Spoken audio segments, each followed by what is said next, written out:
Imagine, if you will, a small village lane in the late 1800s, the kind where boots leave soft prints in mud, and chimney smoke drifts like silk through the afternoon sky. The cottage stands near the edge of a slow-turning river, wrapped in ivy, its stone warmed by years of sun and sorrow alike. A wooden sign above the door reads simply, "Bootmaker," and inside, the air carries the deep scent of leather, wax, and pine ash. The hour is late, not quite night, not quite day's end. Just that quiet amber window of time when everything softens. From within the cottage walls comes the rhythmic sound of a cobbler's work, a slow hammer tap, the creak of a leather strap, the faint hiss of hot pitch. But soon, even those sounds still, and in the silence, a man sets down his awl, wipes his hands on a cloth, and reaches for a stack of folded letters tied with twine. These are the letters of Edward Bramley, a shoemaker by trade, a father by love, and a quietly patient man by nature. He wrote them in evenings like this, with a candle burning low, with one eye on the hearth and the other on the ink.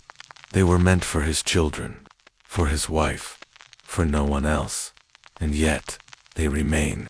In careful script and gentle tone, they whisper of a life lived slowly, attentively, and fully. Let us sit with him now. Let us unfold each letter, slowly, one by one, and through his quiet words, travel back. To Hearthside, Chapter 1.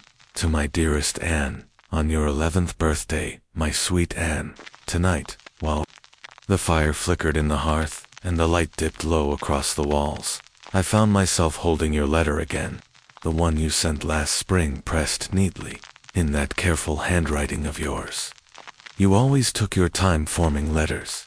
Even as a child, you never rushed the page. There was always a thought behind every word, and silence between every sentence, as though you knew that sometimes silence speaks more gently than sound. The candlelight catches the edges of the envelope now.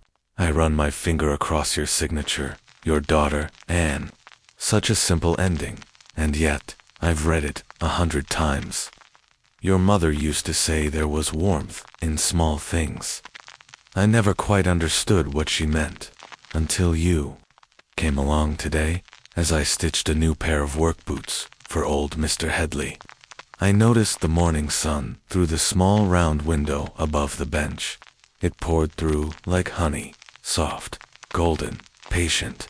You used to sit there on cold mornings, your legs swinging from the stool, asking questions about everything. Why do shoelaces twist when they're left alone? Why do the bees sleep in winter?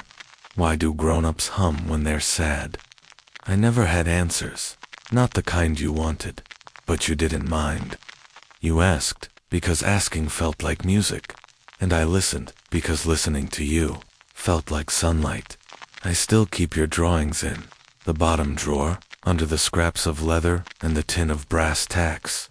Do you remember the one you made of the fox and the boot? You said the fox was borrowing it, just for one journey. I didn't understand it then, but now, I think I do. Childhood is like that little fox, borrowing bits of our world before, disappearing into its own forest. We are left only with footprints and stories. After supper, I sat on the bench outside, where the rosemary grows in the stone planter. The air smelled of rain on old wood. A magpie passed overhead, slow-winged and silent. Somewhere nearby, a chimney coughed to life.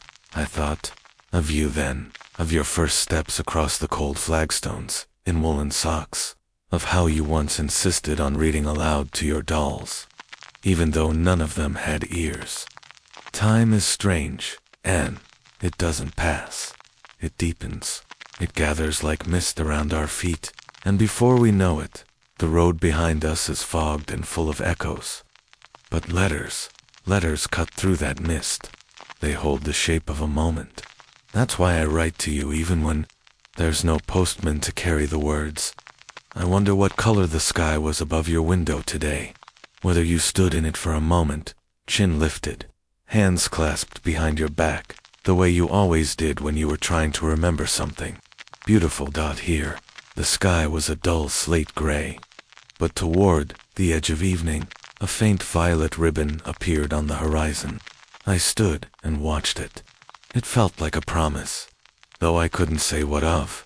There is a quiet that settles in the house now, a soft, wool-wrapped silence. Even the kettle seems to hum in a lower tone. The cat, old as my shoes now, sleeps on the hearthstone. Her breathing matches the tick of the mantel clock. And in this rhythm, I think of your name, like a lullaby tucked beneath my ribs. Anne, you are older now, taller, I imagine. Your letters sound like a young woman's voice, though I still picture you in that green apron with a jam-stained cheek. I wonder, do you remember how you once tried to patch my slipper with a piece of gingham cloth? It held for a full day, a record, I think. You may feel far away now with your city and your schooling and your shelves full of new books, but to me, you are never far. You live in the teacup I use each morning. In the shadow, the candle throws across your old chair. In the coat peg that still leans slightly from where you used to tug at it, too short to reach. This house remembers you.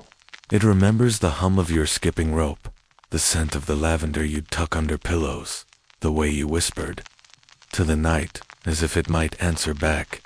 Tonight, as the fire settles to a low orange breath, I imagine you sleeping. Your room is surely warmer than this one. Your bed's softer, but I hope the silence feels the same. A good, clean silence, the kind that cradles you. I am sending this letter by no hand but time itself, tied to memory, folded in care, sealed with the wax of every quiet moment I've spent thinking of you. Happy birthday, my girl. Yours always. Father. Chapter 2. To Thomas, who carried the cold. Part 1. The weight of the bucket. My dear Thomas, I saw you this morning before the sun was properly up, boots laced in haste, cap pulled low, cheeks still round from sleep. You were already lifting the coal scuttle, arms straining, back steady. I didn't say anything. I watched from the doorway as you crossed the stone floor, small boots tapping quietly. You didn't see me, but the door creaked, and you paused, just for a second, like you heard something unspoken. That bucket's nearly half your weight, I reckon, and yet you carry it each morning, as though the house depends on it, which, in truth, it does. Your mother feels the warmth in the kitchen fire. I feel it at my bench. The cat curls beside the stove as if she built the flame herself. But you're the one who brought it all to life. Sometimes, Thomas, there's more meaning in quiet effort than in loud achievement. The way you carry the coal says more to me than 1,000 proud words ever could. It's not about the weight. It's about how you never set it down too hard. You never slop the dust. You never complain. In you, I see a kind of honesty that belongs to the early hours, the kind that makes no noise and seeks no praise. The kind of honesty that builds homes, not headlines. Part 2. The boy with ash on his cuffs. Your mother tried to wash your sleeves again last week. You'd come in from the shed with soot streaked up both arms, like a badge. She scrubbed at the stains with lye and brush, but they wouldn't lift. I told her not to fuss. Those cuffs are earned, not dirty. They tell a story without ink. You see, Thomas, we live in a world made by such hands. Hands that carry coal, chop wood, stitch leather, pour tea.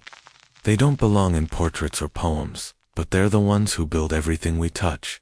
And yours, your small, calloused hands, are already becoming part of that lineage. When I was your age, I carried peat from the moor, not coal, and I remember the smell, rich, wet, earthy. I used to pretend I was feeding the belly of a great iron beast. Every spark that flew from the grate felt like a thank you from something ancient. You don't say much, Thomas. That's all right. You remind me of your grandfather. He was a man who believed that silence could be a kindness. He would watch the kettle boil without a word and still seem to be speaking.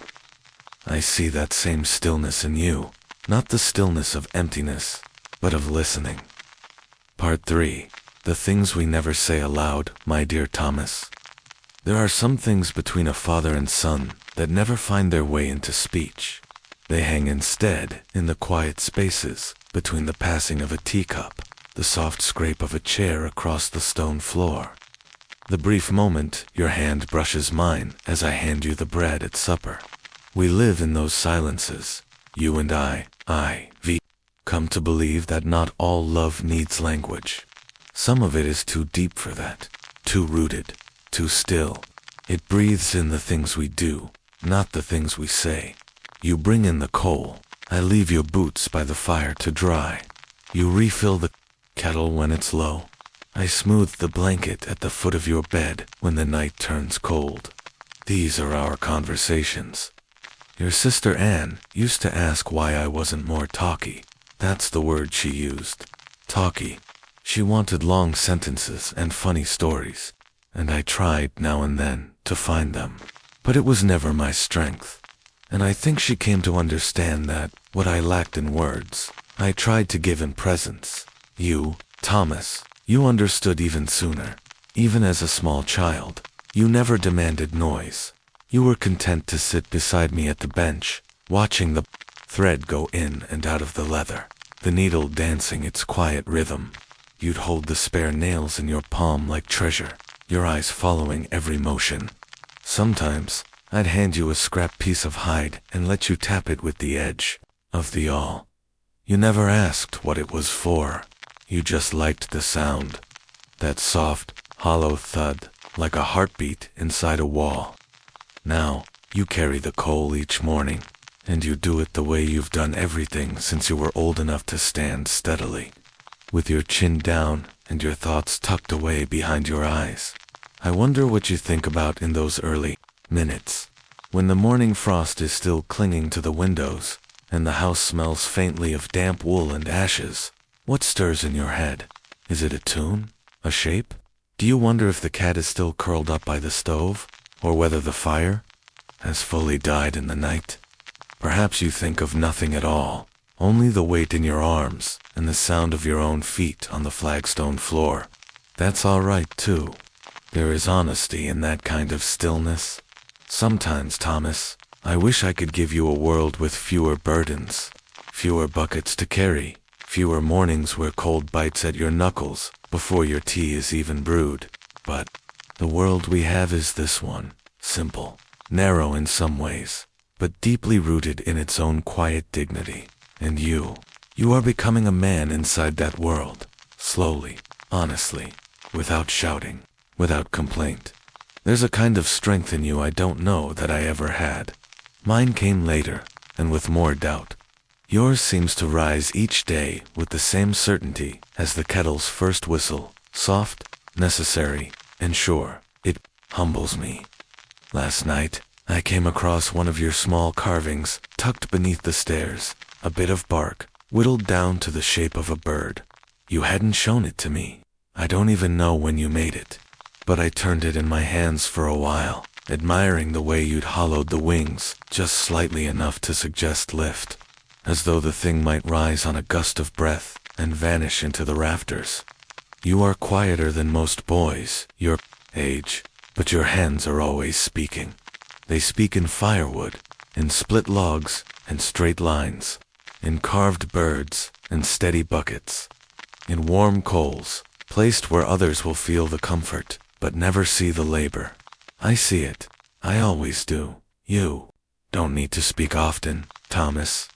You are already heard, in the soft crackle of the stove, in the clean path of your footprints across the frost, in the way your fingers wrap around a warm mug and offer it to your mother before your own lips have touched it. These things are not small. These things are the foundations of everything we call home, so I won't ask you to say more. I won't press you to explain yourself, or to tell me your dreams, unless you wish to. But know this, you are known here, without needing to speak, without needing to try. You are known in the way that firelight knows the floorboards, by warmth, not words. And in that knowing, my son, you are deeply, irrevocably loved. Yours always. Father Part 4. of boots and firesides. My dear Thomas, the boots you wear now, the dark brown ones with the 2 brass eyelets missing on the left, I made those the winter after your 8th birthday. You probably don't remember the stitching, but I do. I had meant them to be a surprise, though. I suspect you knew something was coming. You always peeked into corners when you thought I wasn't watching. You'd outgrown your last pair faster than we'd expected. Long toes, like your mother's side, and winter had already settled into the cracks of the house. I remember laying out the leather late one evening after the fire had died down. Your breath was soft in the next room, the rise and fall of it like a tide against the silence. I worked slowly, not because it was difficult, but because it felt sacred. Somehow. A father makes many things in a lifetime. He makes tea, makes peace, makes excuses. But to make something his child will walk in, something that will carry them across ice and field and classroom floor, that is a particular kind of joy. Your boots were clumsy at first. You kept tripping on the tongue because I stitched it a bit too high. But you never complained. You scuffed them within the week, and I remember you trying to polish the marks out with spit and your sleeve, thinking it would make them look new again. I didn't stop you. Some things are best learned by doing. Now, all these years later, those same boots sit by the door. Laces still muddy from your last trip to the shed. I nearly tripped over them this morning, and I found myself smiling, because they look lived in, because they've softened at the ankles and grown into the shape of your stride, because they are not perfect, but they are yours. You've never said whether you like them, but I know you wear them most days, even when the weather is dry. That's enough for me. There's something grounding about boots, isn't there? They remind us where we've been, and more importantly, they remind us how we got there, not by leaping, but by walking, step by steady step. I sometimes think of life that way, not as a great journey, but as a long walk in a good pair of boots. And if we're lucky, we walk beside those we love for at least part of it, through puddles and thorns, through mist and frost, through quiet mornings and firelit evenings. This evening, as the sun dipped behind the hills, I lit the fire in the sitting room, the one we only use on colder nights. I used the kindling you stacked last week, neat and square, just the way your grandfather taught me. The flames caught quickly, and the wood sang softly as it burned, a crackle here, a sigh there. The cat curled beside the hearth without hesitation, as if she too recognized the rhythm of something familiar. I sat for a while in that light. I didn't read. I didn't speak. I just listened, to the fire, to the ticking of the mantel clock, to the sound of the house settling around me like a blanket. And I thought of you. I thought of the mornings you tiptoe through the cold too. Fetch the coal, the quiet tap of your steps, the way you shift your weight when the scuttle is full. I thought of the boots you wear to do it, and the hands that put them on. I thought of how much of your love you give without ever naming it. That fire, it burned because you brought the fuel, because you lifted the weight when no one asked. You too, because you understood, in your own silent way, that warmth doesn't appear out of nowhere. It is built, tended, carried, and that, Thomas, is what you've begun to master, the art of carrying, not just coal, but kindness, responsibility, steadiness, and maybe, in your own time, love. There is so much of it in you already. It shows in how you refill the water bucket without prompting, in how you wrap the bread in cloth before setting it aside, in how you sit quietly beside your mother when she's tired, saying nothing but being there. The world will tell you that love is grand gestures, music and speeches, and flowers on doorsteps. But the truest kind of love is a pair of worn boots by the door, a bucket carried before the frost melts, a fire made ready, though no one asked. It's what you do every day, and one day, when you're grown, when you've perhaps built a home of your own, I hope you'll look back and see the beauty in those quiet things, because they were never small, They were the foundation of everything. And you, my son, are the warmth at the center of this home. Part 5. When you are grown, I find myself wondering, sometimes, what kind of man you'll become. Not out of worry, no, never that, but out of a quiet curiosity, the kind that comes on slow, gray afternoons, when the kettle is just beginning to whisper, and the wood outside smells of distant rain. I wonder what your shoulders will look like when you are grown, if they'll carry the same calm weight they do now, or if they'll bend, once in a while, under something too heavy to name. I wonder if you'll walk with the same steady gait, with your eyes fixed, not on the horizon, but on the ground, just ahead, measuring each step with thoughtfulness. I hope so. There's a kind of grace in that, in not rushing toward what comes next, but walking through it, gently. Perhaps you'll become a cobbler, like me. The smell of leather is already familiar to you. It clings to your sleeves when you bring me tea. You've watched me mend enough soles to know the rhythm of it. Pierce, pull, not trim. It's quiet work, but meaningful. There's something noble in taking what's worn and giving it one more season of life. Or perhaps you won't be drawn to shoes and stitching at all. Maybe your hands will learn to carve, or build, or grow. You once told me, in your own shy way, that the coal shed reminded you of a ship. The planks creaked in the wind, and the dust smelled like something old and far away. That struck me. I still think about it. You saw a world where I saw a wall. That is the difference between us. Perhaps. If you leave this village one day, and you might, I hope you take with you a bit of the quiet we've kept in this house, a kind of inner silence that doesn't need to shout to feel real, the kind that fills a room like sunlight, soft and certain, the kind that sits beside someone without needing to say a word. You may live in a city someday, with carriages rattling down cobbled streets and factory bells marking out the hours. Or maybe you'll find a cottage of your own, with a stove like ours, and a garden that smells of damp earth and time. Whatever roof you sleep beneath, I hope you'll still rise early. I hope your hands still know the shape of a bucket, the feel of cold iron in the morning. Not because I wish labor upon you. No father wishes that, not truly, but because there is dignity in beginning the day with purpose.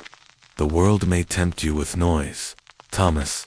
It may tell you that silence is emptiness and stillness is weakness, but I hope you will remember our small kitchen, and the hush that lived there, the way the kettle breathed when it boiled, the way the coals spoke in quiet snaps, the way your mother's voice could soften the very air.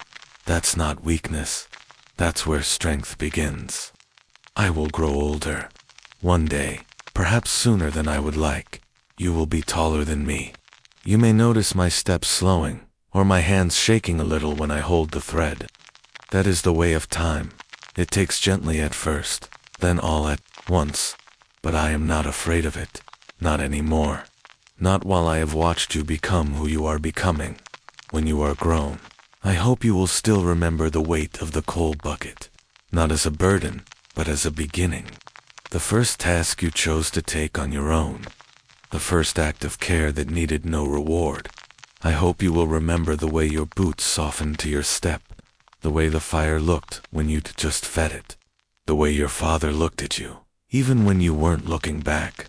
And if, someday, you have a child of your own, a quiet child, perhaps, with wide eyes and a thoughtful way, I hope you will recognize him, not in his face, maybe, but in the way he listens, in the way he waits, in the way he carries more than his size should allow. And I hope you will write him a letter like this one. Or, if not a letter, then something else, a gesture, a quiet gift, a worn pair of boots set by the hearth, still warm. Because this life, this love, it is passed on, not in great speeches, but in small, steady things, in shared silence, in softened leather, in the soft clink of coal in the morning dark. You are already becoming the kind of man who will carry those things forward, and I am already proud. Part 6. A quiet pride tonight. As I write this final page, The fire is low, and the kettle long quiet. The house is settled into one of those soft silences that only come when the wind is gentled outside, and even the trees seem to rest their limbs. The cat lies curled by the hearth, her tail wrapped around her like punctuation, and somewhere just beyond the walls, I imagine the coals you carried this morning are still holding their warmth. You are asleep now. I think just one room over, wrapped in the old woolen blanket your mother stitched during the long winter 2 years past. You never asked for a new one, even when it began to fray. You've always held on to things longer than most. There's a quiet pride in that. I've thought a great deal, in recent years, about what it means to live a good life. Not a grand life, mind you, not one filled with riches or acclaim, but a good life. One stitched together with small kindnesses, with honest work and warm food, and the laughter that doesn't echo loud, but lingers long. You, my son, have already begun such a life. It's in the way you stand by your mother before dinner is served, waiting to help without being asked. It's in the careful way you stack the kindling, the precision with which you tie your boots, the patience you show the world, even when it does not always return the favor. It's in the unspoken ways you carry love. There are no medals for such things, no headlines or songs, but make no mistake, they are worthy of pride. And I have never been prouder than I am now, watching you step quietly into the shape of yourself. When you carry the coal, Thomas, you carry more than warmth. You carry continuity, you carry tradition, you carry this family forward. There is something deeply sacred in that. Not sacred like churches and hymns, though I suppose there is room for those too, but sacred in the way morning light touches the same windows year after year, never asking for thanks. Sacred like hands that build and mend and lift. Sacred like silence that holds more meaning than 100 spoken words. I never told you this before, but when you were born on a cold morning, not unlike this one, I was terrified. I held you in my arms and thought, what if I am not enough? What if I cannot teach him the right things? What if I leave more questions than answers? I still wonder, sometimes, but you've answered me without knowing it. You answered in how you listen. You answered in how you show up every morning without needing to be seen. You answered in how you love, not with grand gestures, but with a steady heart. That is more than enough. I don't know what your future holds. I cannot promise the road ahead will be smooth. The world can be cold, even cruel at times. But I do know this. You have already learned the most important things. You have learned how to build warmth in the cold. You have learned how to give, without applause. You have learned how to stay gentle in a world that often rushes and roars. And more than anything, you have learned how to be still. That stillness. It's a kind of strength this world doesn't recognize often enough. But I see it in you, every day. And so I finish this letter, not with advice, but with quiet gratitude. Thank you, Thomas, for carrying the coal. For carrying it when you were small and the bucket was too big. For carrying it now, as a boy becoming a man. For all the ways you'll carry it in the years to come, not the coal itself, perhaps, but the meaning behind it, the care, the love, the quiet work that keeps others warm. This home would not be the same without you. I hope one day, when I am long gone, and you are older than I ever was, that you'll read this again, perhaps beside a fire of your own, perhaps with your own sons, quiet footsteps echoing in the room next door, and I hope you'll smile, not because the words are perfect, but because they remind you, you were always seen, you were always loved, you were always enough. I will end this now, before the light fails entirely. The coals are glowing low, but still they burn. Yours always, Father. Chapter 3. To Elizabeth. On the first snowfall, Part 1. When the snow first fell, my dear Elizabeth. It snowed this morning, the kind of snow that falls like a whisper, slow, steady, and soft as breath on glass. It gathered first on the old stone, wall behind the garden, then traced along the edges of the windowsills, as if remembering the outlines of everything it had once touched. You might not remember the way the house feels when the first snow arrives, but I do. And today, it reminded me of the first time I ever saw snow, truly saw it, not just as weather, but as something alive. I must have been 6, or maybe 7. It's strange how the sharpest memories remain, not because they were important in the moment, but because they return again and again, in the quiet, asking to be remembered. That first snowfall came in the middle of the night. When I woke, the world outside the window had been rewritten. All the brown fields and bare trees had vanished beneath a soft, white hush. I ran barefoot to the door, nearly slipping on the cold stone floor. My mother caught me by the wrist before I could open it and scolded me gently, wrapping my feet in wool. But even her softness couldn't still the excitement in me. She smiled in that quiet way mothers do when they remember their own first snow, and then she opened the door for me. I remember how the air tasted, like wood smoke and milk, cold, but not bitter. I stepped outside, boots too big, coat too thin, and stood in silence for a long time. No birds, no wagons, no shouting from the boys in the village square. Just that stillness, the kind that hums beneath the skin, the kind that makes you feel small, but safe.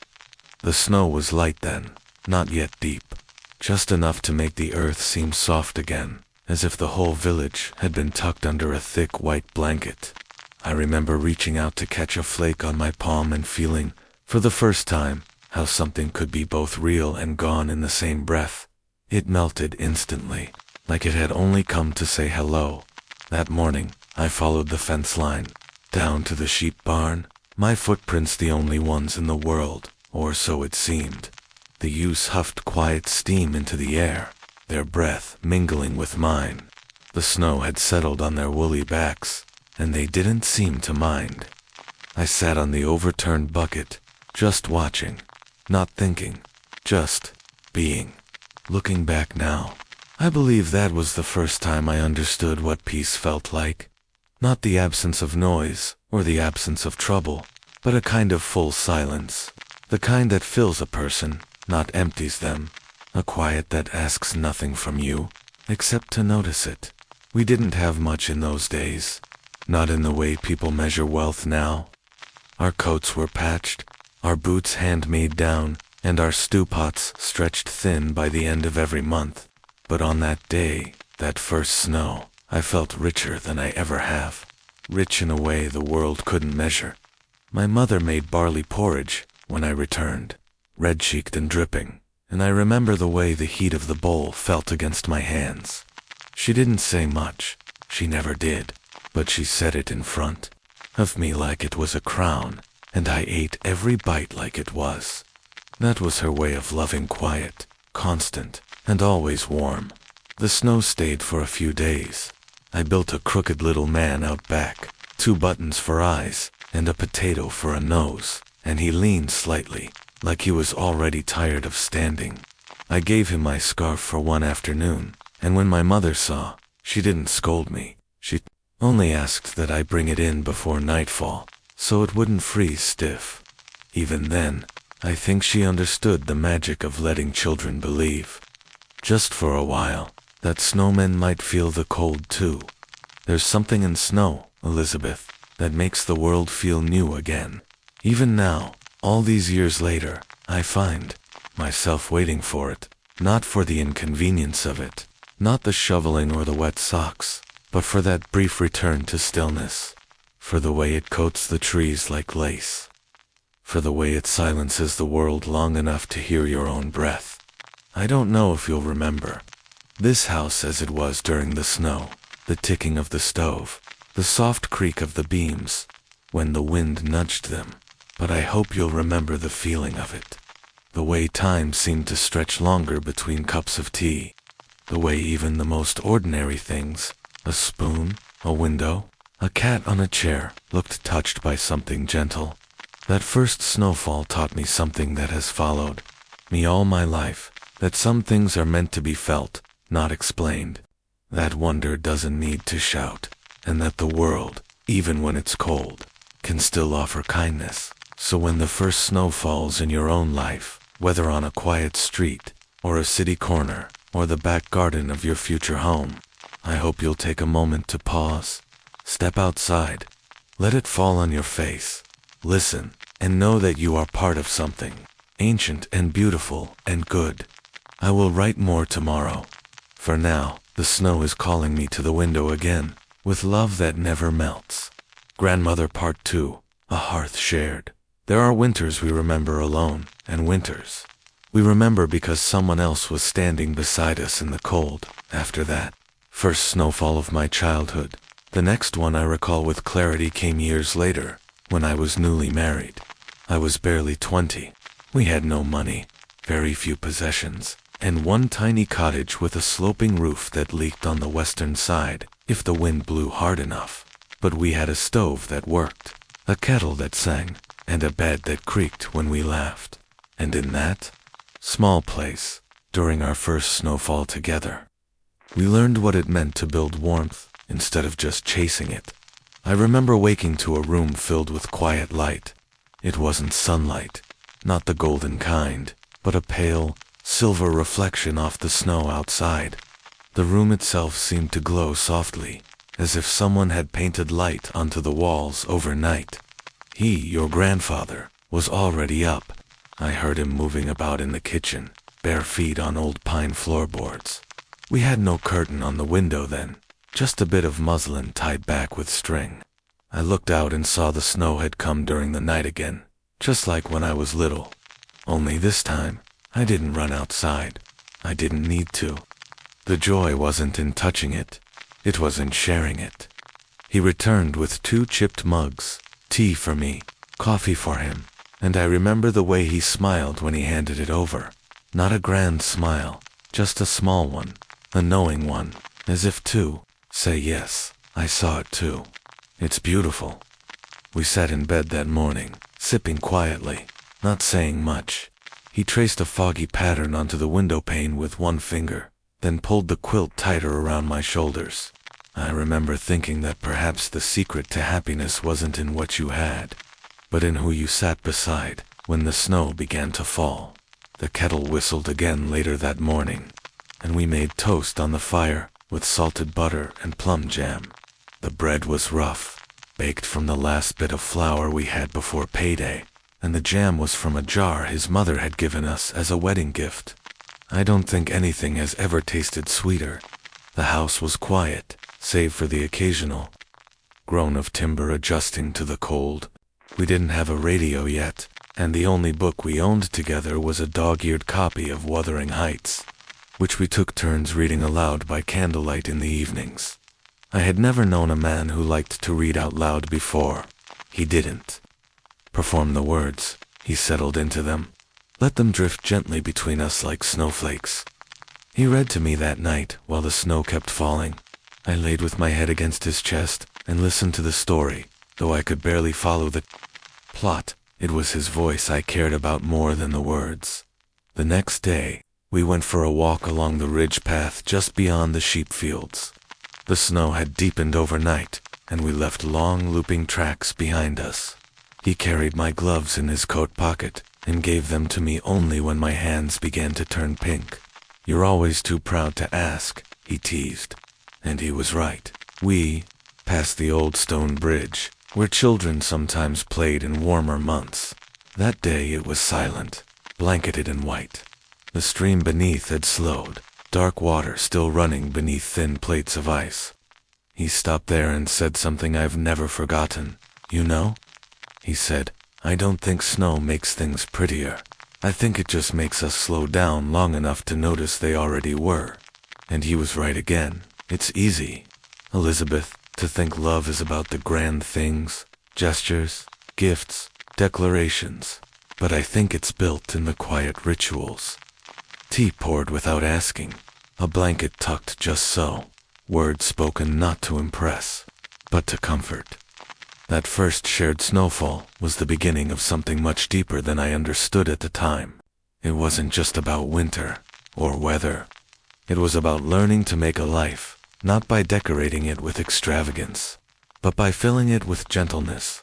There would be many more winters after that, some harder than others, some filled with worry, some with joy, but none quite like that first one, when everything was new, when we were still finding our rhythm, and when snow taught us that warmth isn't just something you chase, it's something you build together. I wonder, Elizabeth, what your winters will look like, who you'll share them with, what you'll eat, what stories you'll read aloud. I hope that wherever you are, when the first snow falls, you'll know how to let it slow you down long enough to see what already matters. And when someone hands you a mug of tea with that same small, knowing smile, the kind that says, "I saw it too," I hope you'll smile back, because that's where the warmth begins. I'll write more soon. The sky is growing pale again, and I think the snow might still be falling. With love that sits quietly beside you. Grandmother Part 3. The Winter of Waiting, approximately 9501000 words. My dear Elizabeth, there are snows that fall like blessings, and others that arrive like ghosts. I don't write that to frighten you, only to say that winter, like memory, is never just one thing. Sometimes it brings warmth and laughter, and sometimes it presses quiet against the windows in a way that feels heavy instead of light.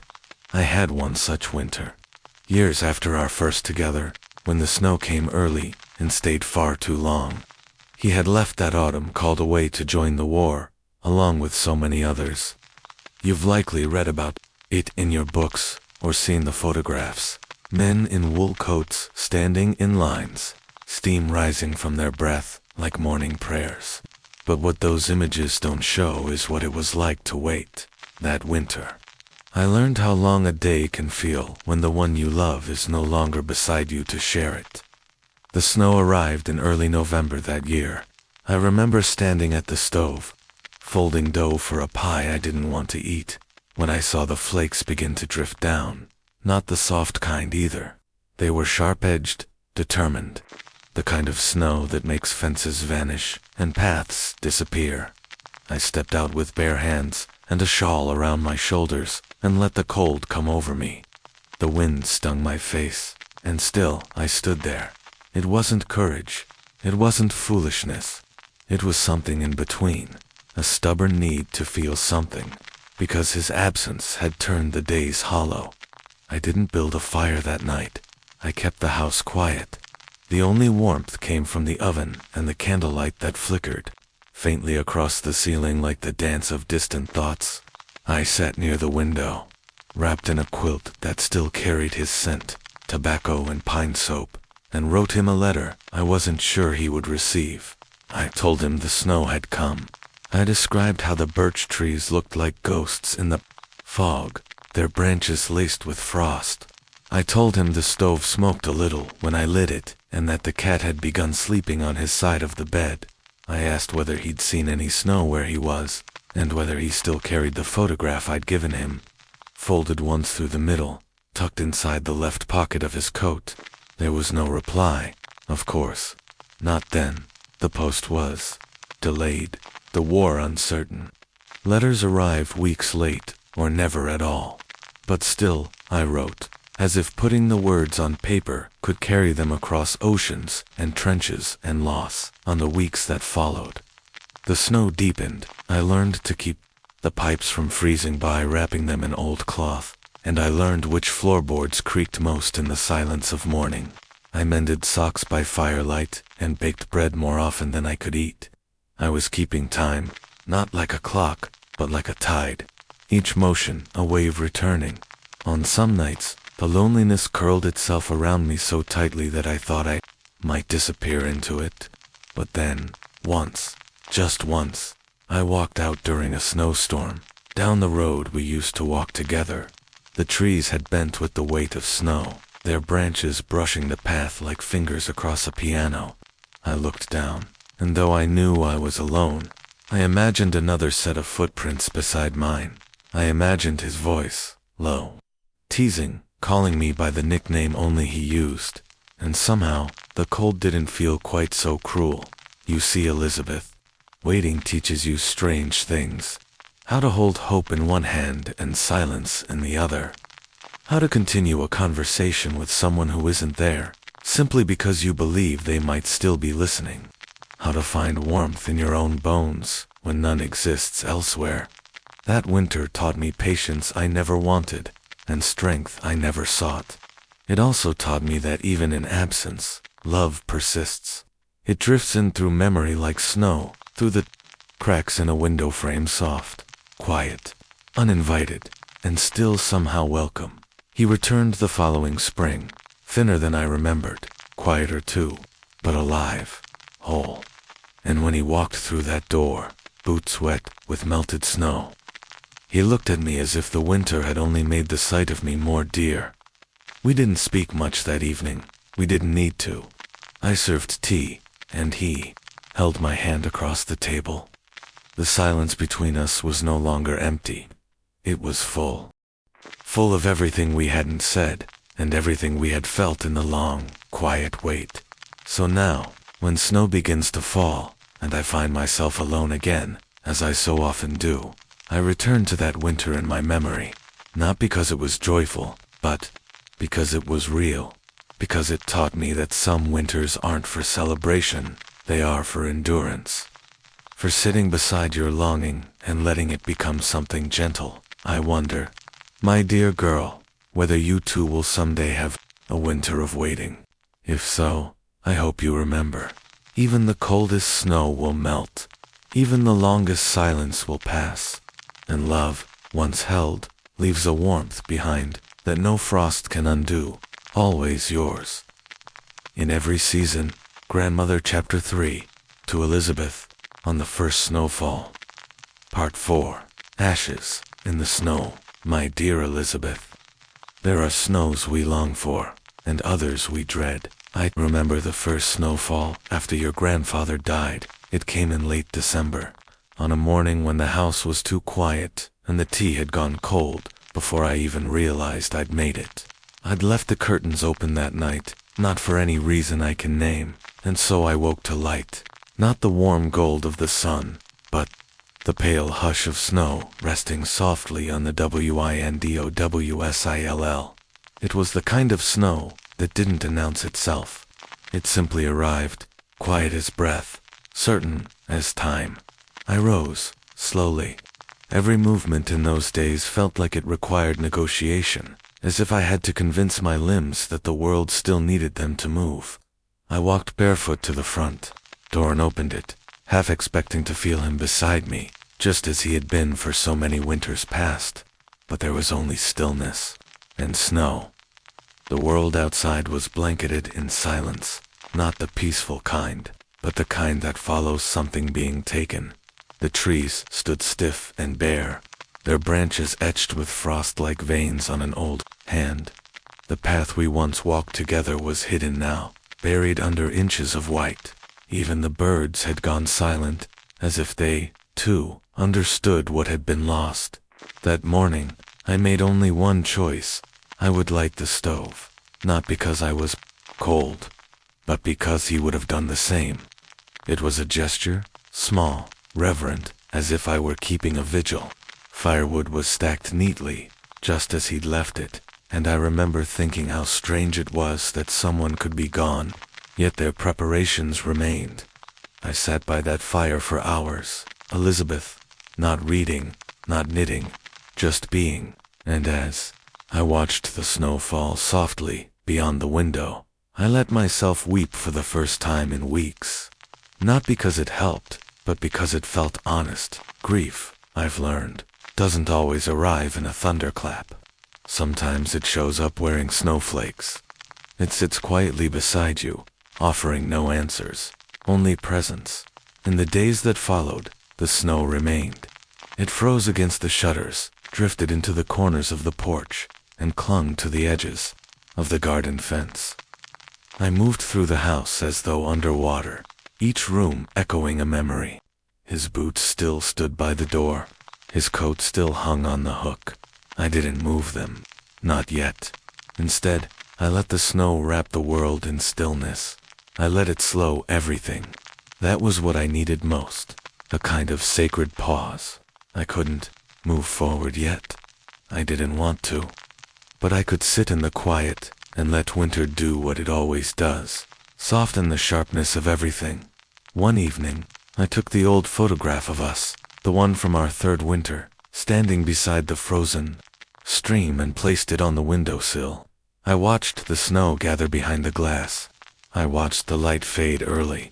I didn't speak. I didn't move. And still, something inside me shifted.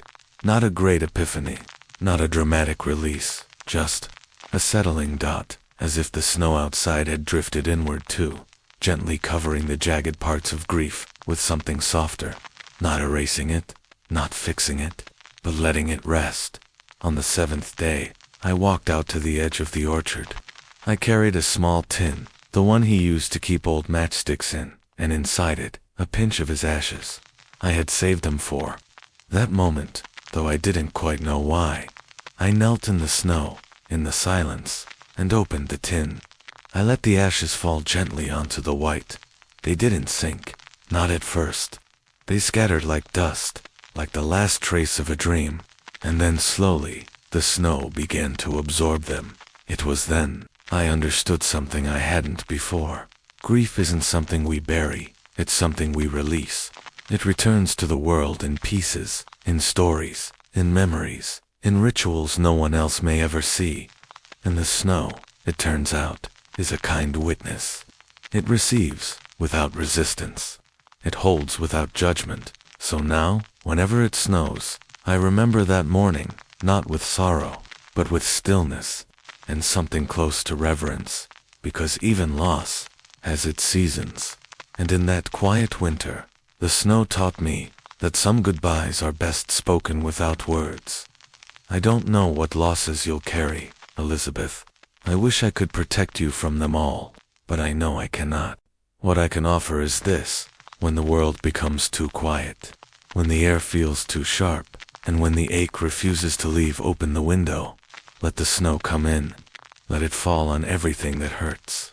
Let it cover the sharp edges, even just for a while, and know that somewhere, someone else has felt what you feel, has waited in silence, has watched the snow, and kept going.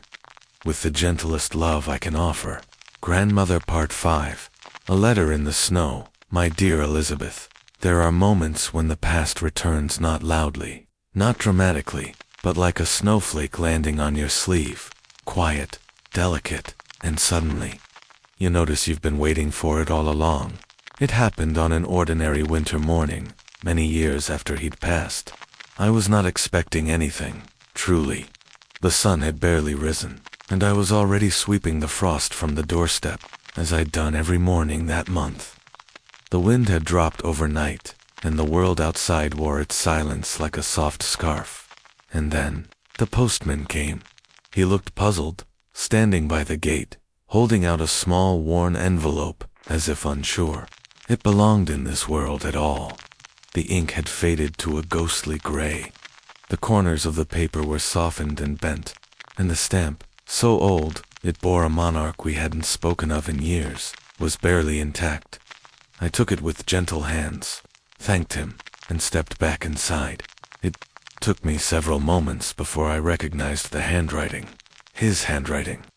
It had changed, you see, in his last years, slowed by age, by illness, by tremor. But this was the script of our early days. Looped, thoughtful, deliberate. I knew it instantly, the way I once knew his footsteps on the stairs, or the sound of him shifting in bed beside me. I sat down, my tea forgotten, and opened the letter. It was dated nearly 35 years earlier, written the winter he had gone away. The same winter I had told you about, when I wrote to him in silence, never knowing whether my words found their way to him. It turns out he had written to this letter, delayed, lost, misdelivered, or perhaps just forgotten in some forgotten drawer, had made its way to me now, in a winter that had long since healed, but never quite forgotten. His words were simple.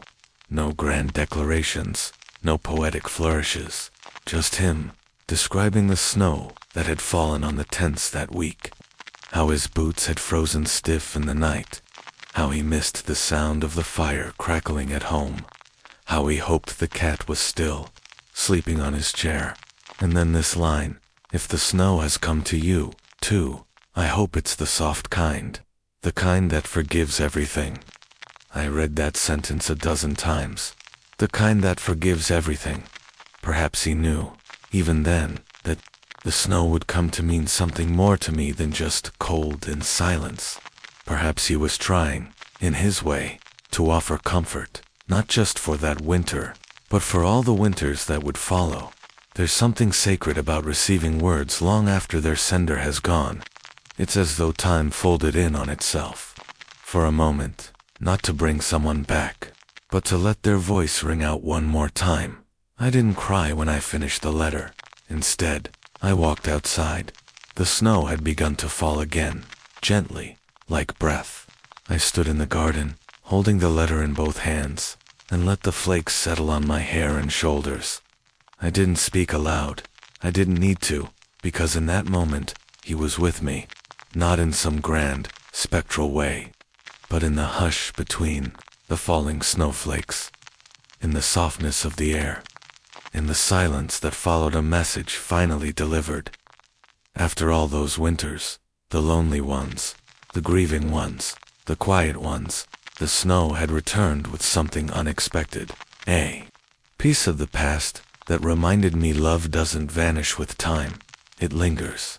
Sometimes in dreams, sometimes in old photographs, and sometimes in a letter delivered decades late. Elizabeth, I want you to know this. Even if someone is gone, even if their voice has faded from your ears, they may still speak to you in ways you do not expect. In pages, in scents, in songs you haven't heard in years, in snowflakes, in silence. And when it happens, I hope you're still enough to notice. I placed that letter in a wooden box, the one lined with green velvet, and tucked it beside our old wedding rings, a pressed flower from our anniversary, and the ribbon he once tied in my braid before a dance. It belongs with those memories. It belongs with us. And now, it belongs to you, too, with gentle hands and a snow-soft heart. Grandmother Part 6. The Last Snowfall. Approximately 1,000 plus words, my dearest Elizabeth. Tonight, I believe the snow has come for the last time this season. The window pane is cold beneath my fingertips, and outside, the air glows faintly from the soft reflection of snow in the moonlight. It has fallen without wind or warning, quietly, as it always does here in the hills. I think perhaps it knew I needed to see it one more time. I am old now. You know this. You've seen it in my steps, in my hands, in the slowing way I speak. But the truth of it is felt most clearly when the seasons return, and I realize I've seen them so many times. I've lost count, and yet, I've never quite stopped waiting for the snow. It's strange, isn't it? How something cold can warm us, how something fleeting can make time feel eternal, even just for a moment. I remember every snowfall that ever held meaning for me, the ones that marked beginnings, and the ones that wrapped around endings. This one is for stillness. It's not a snowfall for stories, not a snowfall for grief or longing, just one for watching, for resting, for reflecting. I'm wrapped in that old shawl you always loved, the one with the woven blue threads. The same shade as your eyes when you were little. I've lit only a single candle. The house is silent, except for the gentle crackle of the hearth and the faint hum of the kettle, long forgotten on the stove. And in this hush, Elizabeth, I find myself thinking about how life, like winter, moves in slow, imperceptible ways. You wake one morning, and the trees are bare. Then one day, you wake again, and the ground is white. You never quite notice the moment things change. You only know they have. I think about you, grown now, strong, thoughtful, the kind of woman I'd always hoped you'd become. And I wonder what snow means to you, if it comforts or isolates, if it stirs memories, or only coats the world in silence. I hope, truly, that it brings you peace, that when it falls, It reminds you of softness, of your childhood, of hot tea and warm mittens and windows pressed with frost, of laughter in the garden, of baking bread and steam on the kitchen glass. And yes, perhaps, of your grandmother sitting in a rocking chair, humming an old lullaby. Do you remember that one? The tune I'd hum when storms rattled the shutters. You used to fall asleep before I even finished the second verse. Now, the candle flickers low. The snow thickens on the sill. I can just barely see the outline of the old orchard beyond the fields. So much has changed, and yet, in the snow, everything looks the same. Isn't that a gift? That something as transient as weather can bring us back to what is essential. I suppose this is my final letter in this season, perhaps my final letter, altogether. And I want it to hold nothing but gentleness, not advice, not instruction. Just this simple truth. Snow, like memory, falls in layers. Sometimes it blankets pain. Sometimes it reveals what still warms us. Sometimes it simply hushes the noise. Let it slow you. Let it still you. Let it make space for your own thoughts to echo softly in your chest. Tonight, as I sit with this final snowfall, I don't feel sadness, only stillness, only love. If you are reading this years from now, if the snow has returned again, and you find yourself alone or uncertain, I want you to imagine me here, a candle burning low, a shawl tucked around my shoulders, a cup of tea cooling in my hand, snow drifting down like the last chapter of a long book, and I will whisper to you, across the hush, you are safe, you are held, you are deeply loved. Sleep well tonight, my sweet girl, and if you wake in the morning to find snow covering the world, smile. It means something sacred has come again. With all my heart, always. Grandmother, Chapter 4. To Edwin, where the privy faced the wind. Part 1. The quietest corner of the castle. My dear Edwin, you asked me once, in that bold, curious way only the very young can manage, how people in the old days went to the bathroom. Your voice dropped to a whisper halfway through the sentence, as if even the words themselves felt improper. You were 8 years old then, and already your mind worked like the gears of a clock, always turning, always tugging at the edge of the forgotten.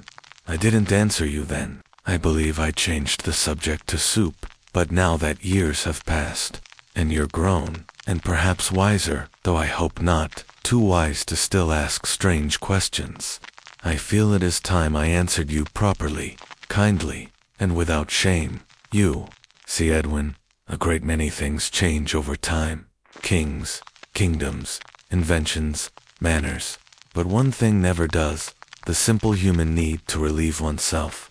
And so, even in the grandest castles of the land, where flags flapped proudly in the wind and knights polished their armor, there still had to be a place where a man might lower his trousers and tend to more earthly matters. We called it the garderobe. You may imagine, from the name, something rather noble or dignified. It sounds like a place to hang cloaks or dress for court, and in a way, it was both, for in some castles, the garderobe was a narrow, stone-lined chamber built high along the outer walls, with a wooden bench and a single, chilly opening carved through the stone. One sat, rather unceremoniously, upon this bench, and the waist dropped directly down the outer wall of the castle, ideally into a moat, a pit, or a channel dug for the purpose. In theory, it was simple. In practice, well, the wind had its own opinions. That is why, dear boy, every steward worth his salt knew to place the privy facing east, where the morning sun might dry the stones, and where the prevailing wind would carry away the smell rather than deliver it back into the halls of the keep. A badly placed privy was not just unpleasant, it could be dangerous. Rats came with the filth. So did illness. And so, strange as it may sound, the men who tended castles and abbeys spent a great deal of time thinking about waste. There was a kind of wisdom to it, quiet, unsung, rarely carved into stone, but it kept entire households alive. Even in the finest manners, people were practical. We did not have flushing toilets, of course. The notion would have seemed like sorcery. Instead, chamber pots were placed under beds, behind curtains, or in wooden cabinets. Some were made of glazed pottery, others of pewter, and the very fanciest. 4 lords and bishops of silver. I once saw one lined with velvet. That, I thought, was surely too far. These pots were emptied by hand, often by the lowliest servants in the house, whose job was as necessary as it was unspoken. They would rise before dawn, walk the still sleeping corridors, and carry the sloshing pots to the waste trench, or to the midden heap, where it would be buried, scattered, or left to break down among straw and ashes. You might wrinkle your nose here. That's fair. But I ask you to imagine a world without soap, without plumbing, without even the word hygiene as we now understand it. And still, people tried. They tried to keep clean. They tried to protect their children from disease. They poured hot water. They scattered rosemary and sage to sweeten the air. They did what they could, with what they had. I remember the morning frost on the stone seat of the garderobe in winter, cold enough to steal your breath. We lined the edges with cloth, or straw, or bits of old wool when we could. In summer, the heat made the smell rise like smoke. We burned dried lavender on nearby shelves, or hung bundles from hooks. And yet, through it all, no one really spoke. Of it to speak of such things aloud was considered rude, unnecessary. Even among farmers, who mucked fields and shoveled dung daily, there was a kind of respectful silence around what we all did when nature called.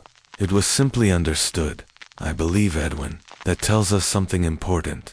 Even in their most basic functions, people sought dignity. We are, all of us, made of the same needs, and yet we always search for grace, for structure, for a way to make even the messier parts of life feel manageable, private, human. And so, when you next read of kings and queens, knights and abbots, think of the garderobe high above the moat. Think of the child carrying a chamber pot before sunrise. Think of the poor steward, like myself, who had to decide which way the wind blew before building the latrine. We lived with such things, not because we were lesser, but because we, like you, lived in the world that was given to us. And I assure you, we did so with as much care as we could, with warmth from the quieter corners of memory. Your grandfather Part 2, streets, streams, and the smell of the dame. My dear Edwin, let us leave the stone walls of the castle now, and walk quietly into the world outside. The market square, the alley, the little house built beside a stream. For it is one thing to speak of noble garderobes and velvet-lined pots, quite another to live in a town of 5,000 souls, most of them poor, none of them with a privy to call their own. And yet they lived. Oh, how they lived. They rose at dawn, sold bread, ground grain, spun wool, and watched their children chase hens through streets that were rarely clean and never dry. You see, Edwin, medieval streets were not paved as ours are now. They were dirt paths, worn down by feet and hooves, by cartwheels and rain. In wealthier cities, some roads were laid with cobbles, but these were exceptions, not rules. Most people lived with mud, thick, clinging, scented mud, not just of earth and water, but of waste, because in towns, where so many lived so close together, chamber pots still filled as they did in castles. But there were no moats here, no high walls. So what, then, did they do? They opened the window and tossed it out, not without warning, mind you. A cry was often shouted into the street below, gardes low. In French lands, or in England, something simpler like, mind the slop. And if you were wise, you stepped quickly aside. It may seem unthinkable to us now, waste flung into the same street where children played and merchants shouted prices for onions. But this was how the world moved then. slowly, improvisationally. People adapted to what was. The lucky had outhouses, little wooden sheds at the back of their gardens. Perched above pits they dug themselves. These cesspits were often shared by several families, and emptied when full by men called gong farmers, a profession spoken of only in murmurs, but vital to the health of every town. Imagine them, working at night, covered in oilcloth and ash, hauling buckets of human waste from underground. Paid well, yes, but shunned, too. Respected in need, forgotten in peace. And what of rivers, you ask? Yes, some towns built latrines over rivers. They believed the flowing water would carry it all away, and in the short term, it did. But then came illness, typhoid, cholera, the bloody flux.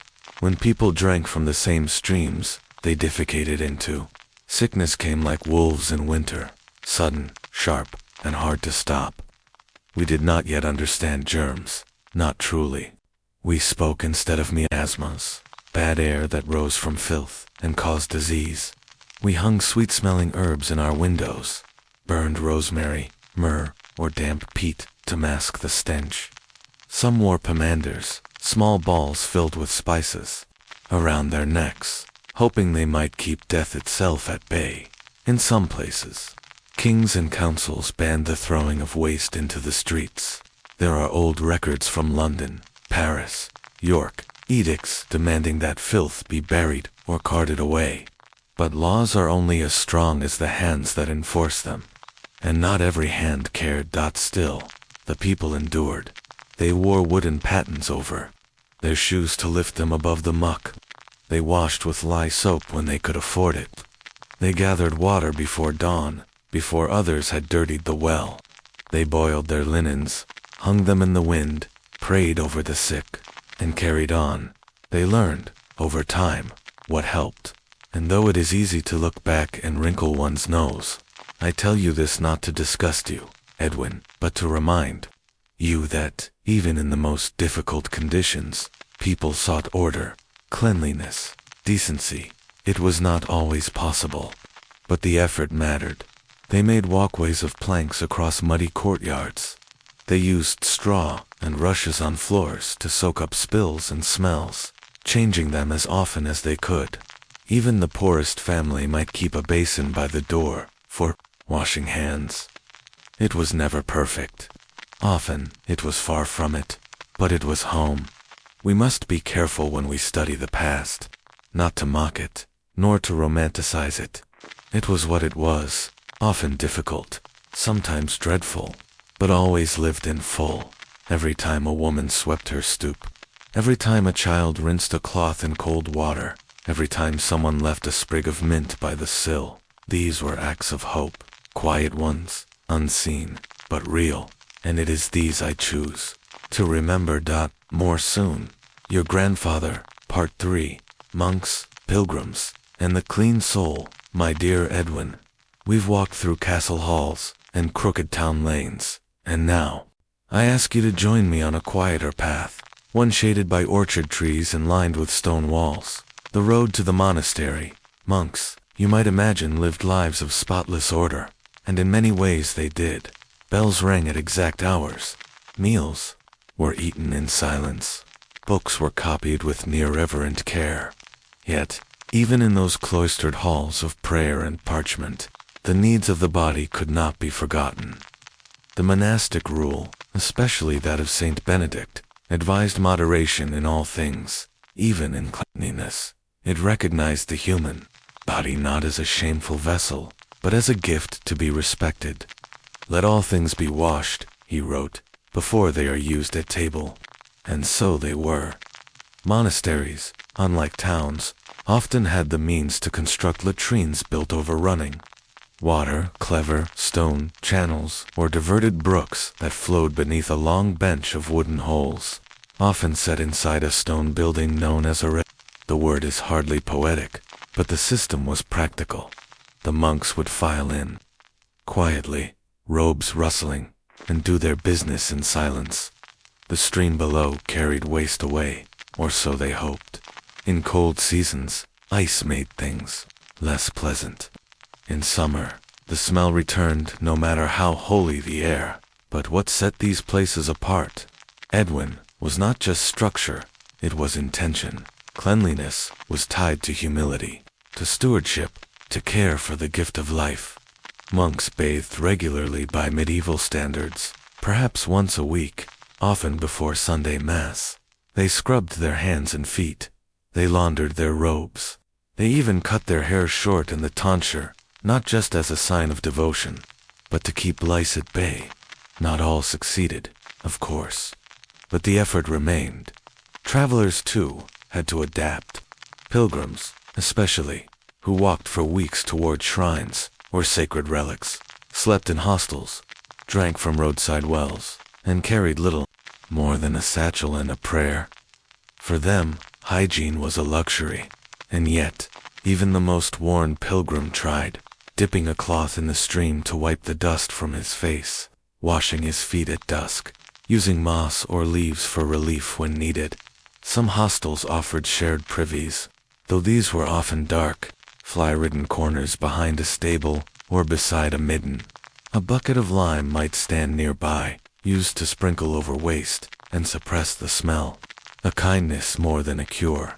Others offered only the field, and still, people walked, not because they were oblivious to discomfort, but because they knew that endurance had its own kind of grace. Cleanliness in those times was not what it is now. There was no perfume of soap aisles, no hot shower at the turn of a handle. Instead, it was a bowl of warm water, a strip of linen, and a moment of quiet. You must remember, Edwin, they believed deeply in the balance of body and spirit. To cleanse one was to cleanse the other. To let filth gather on the skin was, some thought, to allow sin to gather on the soul. Of course, others believed the opposite, that too much washing tempted vanity, or worse, stripped away divine protection. Some saints went decades without bathing, wearing the same robe until it fell from them in tatters.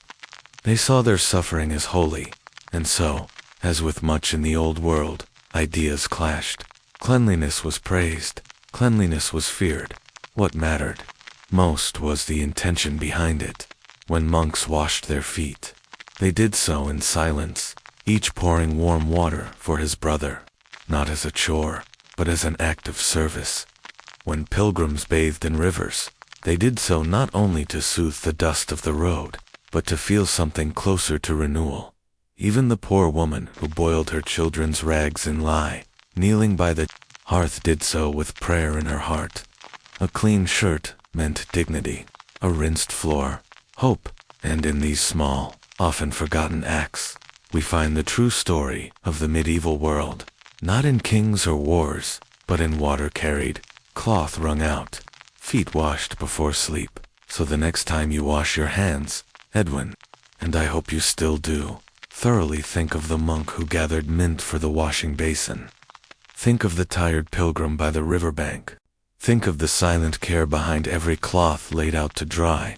This is where history lives, not just in castles or chronicles, but in the rituals of the body. With affection, your grandfather. Part 4, Rain, Frost, and the Seasons of Cleanliness. My dear Edwin, if you listen closely, you can hear it, not the noise of cities, nor the gossip of court, but something gentler, the shift in air, the hush before snowfall, the way old trees creak before a summer storm.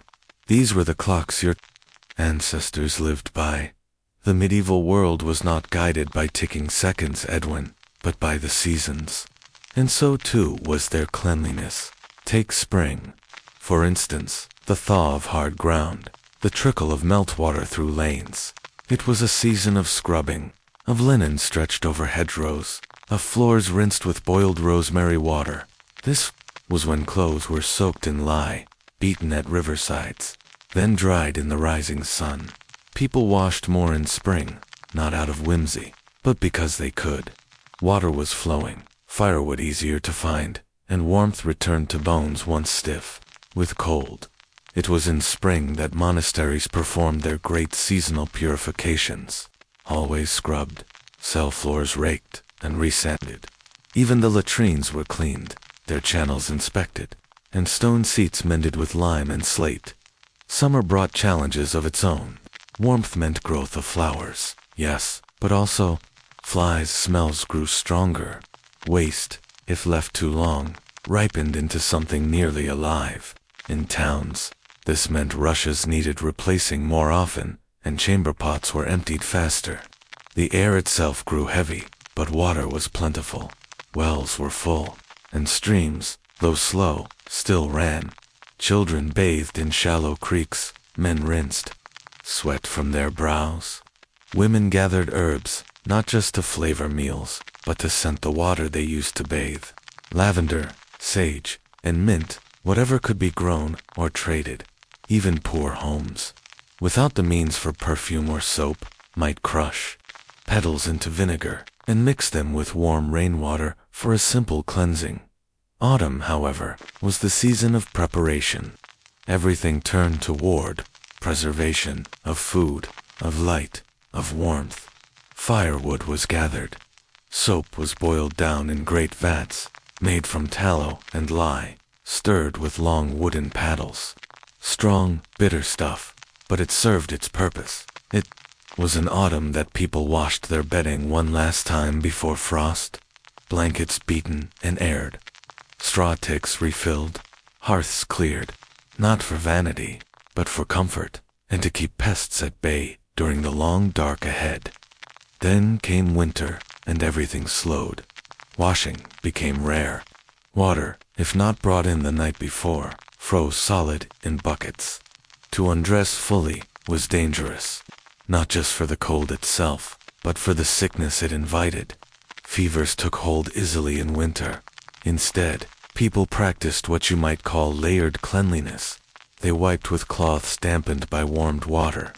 They cleaned hands, faces, and feet, but rarely more. A full bath, if taken, involved much planning. Heating water over several hours, hauling it into a wooden tub, and then bathing quickly before the heat was lost. Shared baths, especially in towns, still existed, though some closed for the cold months. Others, especially in cities like London, offered steam and herbal washes, even in frost. But again, this was for those with coin. For most, hygiene in winter meant endurance, changing the inner layer of clothes, brushing hair, sleeping near the fire but never too close. Soap might be used for hands and linens, but rarely for the body. And yet, they endured. They sang while scrubbing. They folded clean rags like treasure. They took pride in a clean hearth. Even if the air outside stank of smoke and muck, you must remember, Edwin, that for them cleanliness was tied not just to comfort, but to survival. A clean child was less likely to fall ill. A washed hand before supper meant fewer fevers. A family that prepared their linens, firewood, and soaps before the snows were the ones most likely to see the spring again. And behind all of it, behind the suds and steam and boiling kettles, was rhythm. A sense that the world turned whether we willed it or not, and that to live well meant moving with it, not against it. So when next you feel the wind change or watch leaves turn gold, think of them, not kings in robes, but common folk in aprons, sleeves rolled, washing a child's face, boiling laundry with herbs, or warming a cloth by the fire before wiping a sleeping elder's brow. There is no glory in such tasks, but there is quiet nobility. And in that quiet, Edwin, I think we find something like peace. Your grandfather, Part 5, The Community of Cleanliness. My dear Edwin, we often imagine the past in terms of isolation, one man plowing his field, one woman tending her hearth.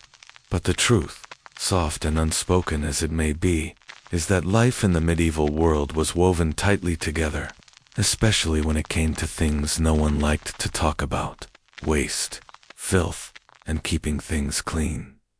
You might not think it, but the act of managing human waste was a communal one. It had to be. In towns and villages, households were clustered, close.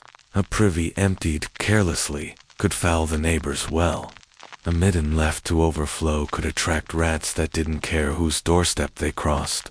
So there was a kind of silent agreement, Edwin, a shared understanding that everyone must do their part.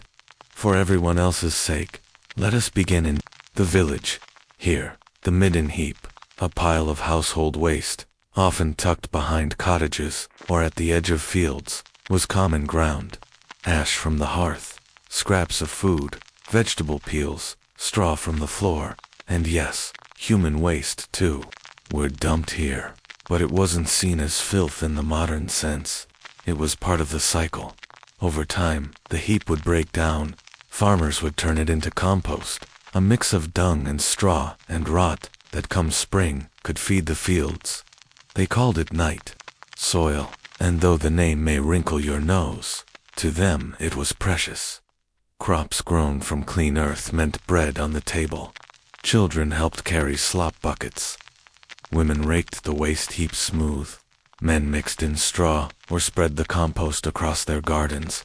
No one found the task glorious, but it belonged to everyone. In towns, things grew more complex. Streets were tighter. People lived above one another in tall, timbered homes. There were gutter channels, often called kennels, that ran down the middle of the streets, where wastewater was tossed each morning. But there were rules, Edwin.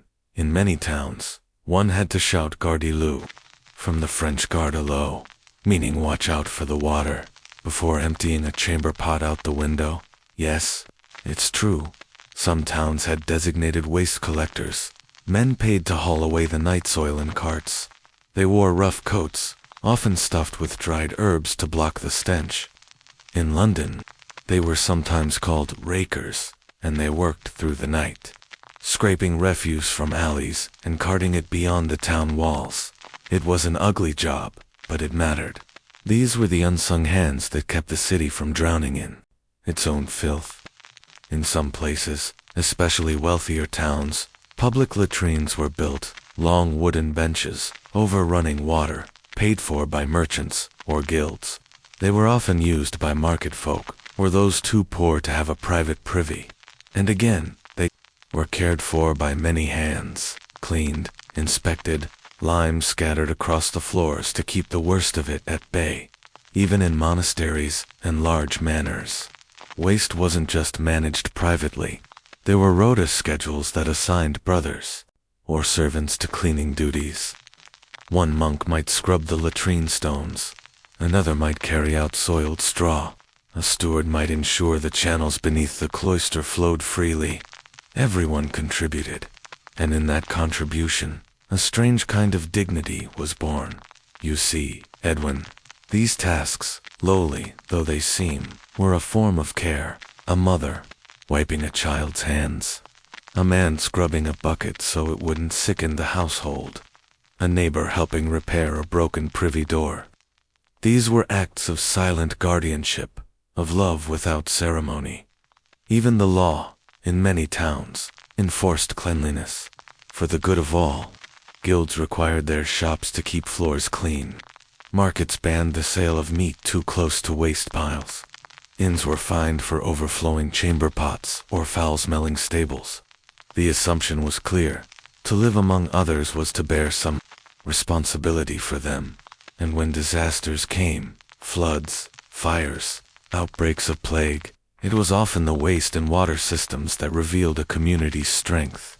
Towns that had built proper drainage, that had cleared their gutters, that had managed their privies. These were the towns that stood a better chance. So you see, Edwin, behind every pale stone wall or timbered home, there were people working, quietly to preserve something we rarely notice until it's gone, a place where it's safe to live.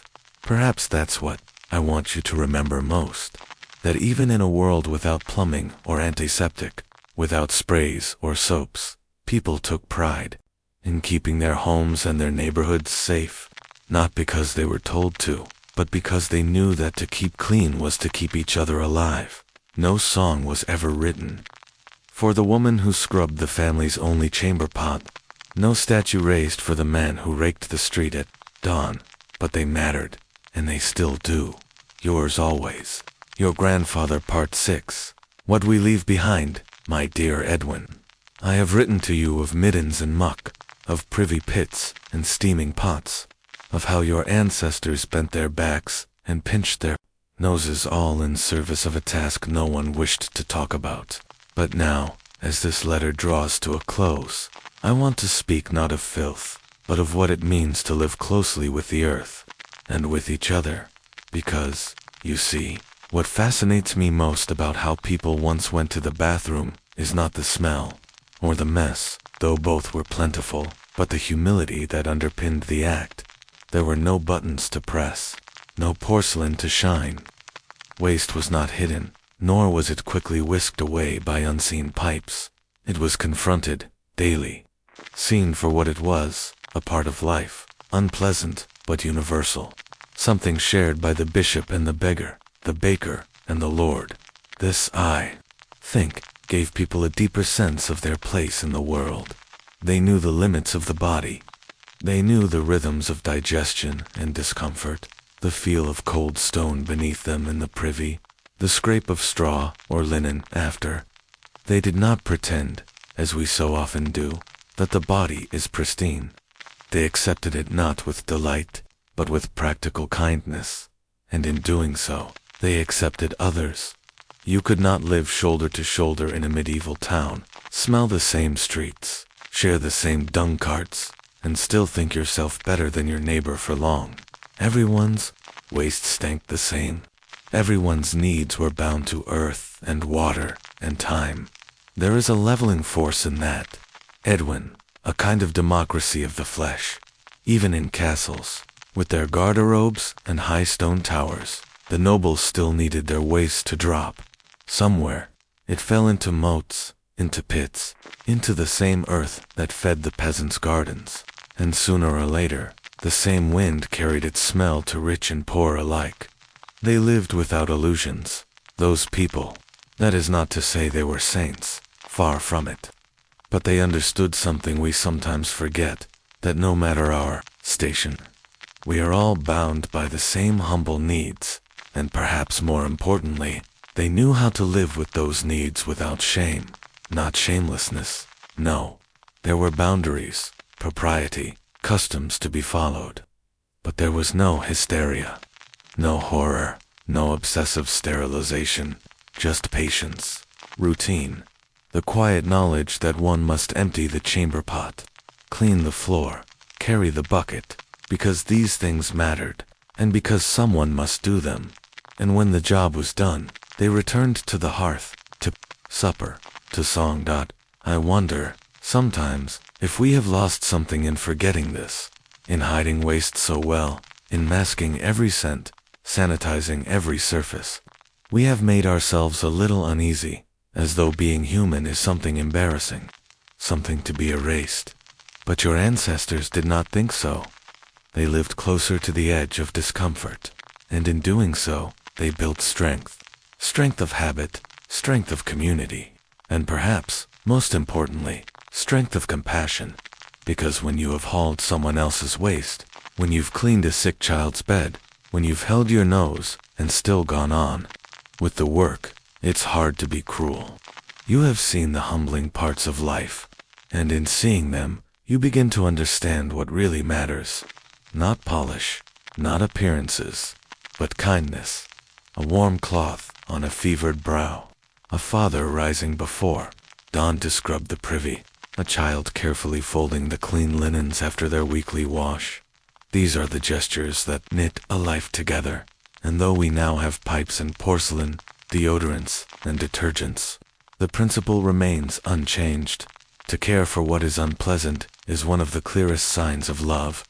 So I hope, Edwin, that you'll remember this letter not as a catalogue of old toilets, but as a gentle reminder that dignity is not found in what we avoid, but in what we tend to, and that sometimes the strongest people are not those who shout loudest or shine brightest, but those who simply keep things clean, not for glory, not for praise, but for the sake of those they love. Yours in quiet affection, your grandfather,